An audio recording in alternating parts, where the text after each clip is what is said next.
Kasimple. Ito na yung ating dilaw na dragon fruit yan. Yan. Laki yun. Bubuksan na natin to. Tingnan natin kung masarap.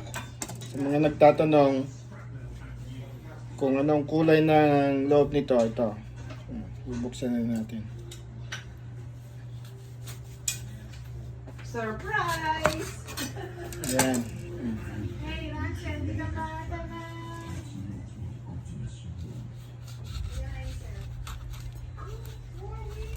Yan. Tadaan! Yan ang loob ng dilaw. Puti. Pero masarap po ito. Yan.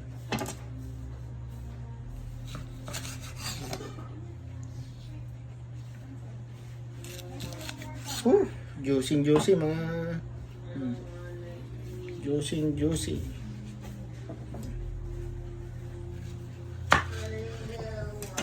Yan. Manyaman. Juicy.